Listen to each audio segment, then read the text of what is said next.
Hello everyone, welcome back to The Fire and the Rain by Girish Karnad, Part 4. Let us refresh your memory. In the last class, we have started the Act 1. Act 1 introduces the relationship between Aravasu and Nittilai. They are in love. The elders in the community of Nittilai wanted to see Aravasu. However, Aravasu is a bit nervous about it. He wanted to be physically intimate with Nittilai, but she says that it is against the customs of her tribe. Aravasu and Nittilai reaches the ashram of sage Bharadwaj. There, they meet Andhak, a blind Shudra god. From their conversation, we hear further about Aravasu, his brother Paravasu, and about sage Bharadwaj's son Yavakri.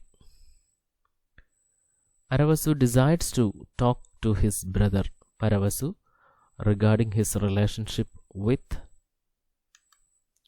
Nittilai.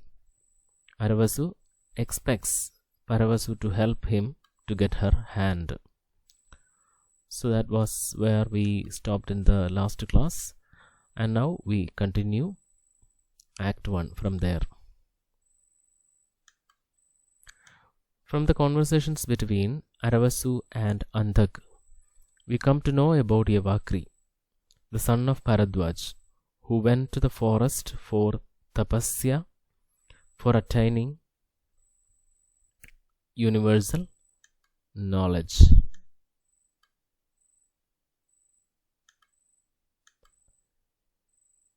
Yavakri, he rigorously performed the rites for 10 years in the jungle.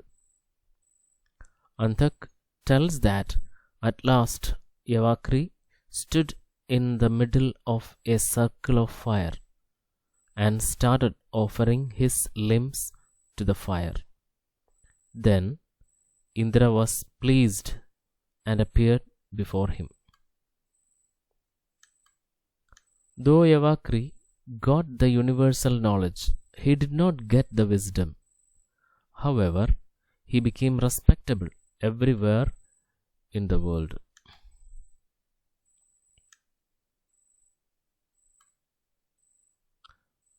Now, while listening to all these stories, Nittilai was confused by some questions. She observes that Brahmins are so secretive about everything. Their fire sacrifices are conducted secretly in covered enclosures, enclosed spaces. Even the gods appear secretly. On the other hand, the tribal customs are displayed in publicly. To this, Andhak is of the opinion that the gods the Brahmins seek are powerful than tribal gods. Another question raised by Nittilai is that why Yavakri did not ask God Indra to end the famine. Why didn't the gods help the land?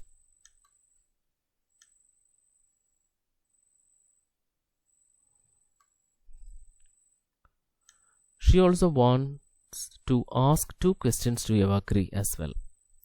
As he acquired universal knowledge now, will he be able to make it rain? Will he be able to end the famine? Is it possible for him to know when he will die? So these are the two questions that Nittilai wanted to ask to Yavakri. That is, one is, will he be able to end this famine? Will he be able to say something about when he will die? Nittilai is of the opinion that knowledge is futile, that cannot save dying children. Knowledge that cannot predict one's moment of death is also futile. It's very important.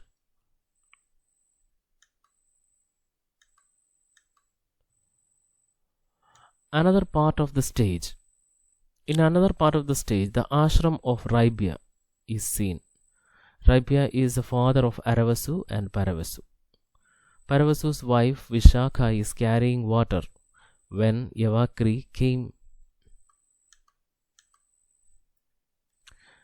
to her. Yavakri tells her that he was waiting for her for 4 days. Yavakri tries to approach her with some evil intentions. She replies to him that she is now a married woman. Then it is revealed to us that Yavakri and Vishakha were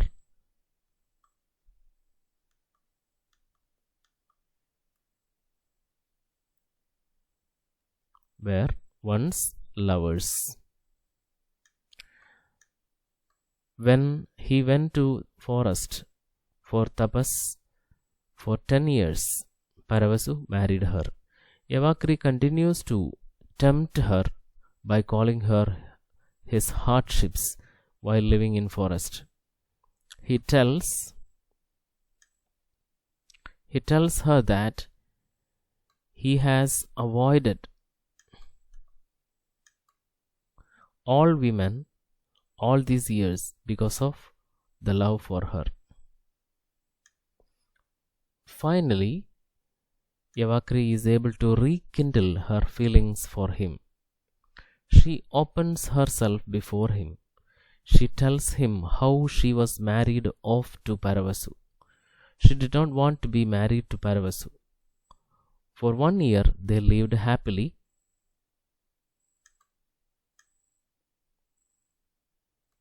Enjoying the bliss of married life. After that, Paravasu was invited by the king to be the chief priest. After he went, she was completely ignored for 7 years.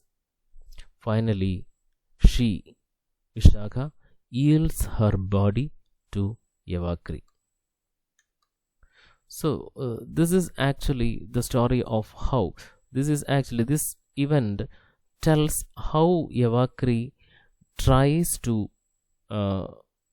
tempt Vishakha into making love with him.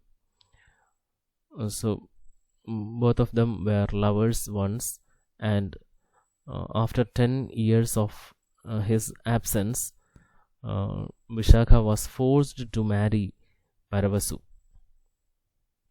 And now, after Yavakri returns, he tempts her into making love with him.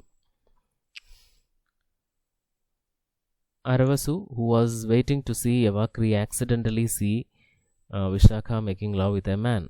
When she reached home with mud all over her body, Raibhya, her father-in-law, becomes very angry. He accuses her of infidelity. Just then Aravasu comes home with the pot of water left back by Vishakha. When Raibhya beats her, she reveals that she was with Yavakri. Raibhya becomes so angry that he invokes Kritya and Brahma Rakshasa, 2 evil powers, to destroy Yavakri. If Yavakri manages to survive 24 years, Raibhya says he will commit suicide. So the matters are becoming more and more complicated as it moves on.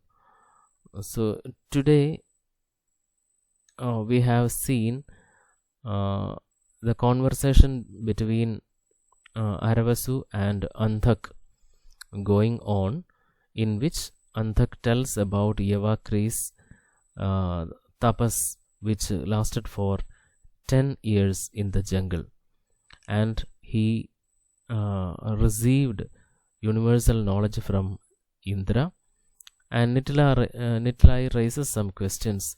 Why Brahmins are so secretive in their rituals? Then why the famine is not controlled by the gods? Then she also wants to ask some questions to Yavakri. Will he be able to stop this famine, will he be able to predict his death? Then the story moves on to an interaction between Vishakha and Yavakri. Both of them were lovers, and Yavakri is trying to tempt her and finally succeeds in rekindling her feelings for him, and they make love together. And this is revealed to her father-in-law Raibhya, and Raibhya curses him. He invokes two evil powers, Kritya and Brahma Rakshasa, to destroy Yavakri. If Yavakri manages to survive 24 hours, Raibhya says that he will commit suicide. So this is the summary. We have not yet completed first act. We will continue later.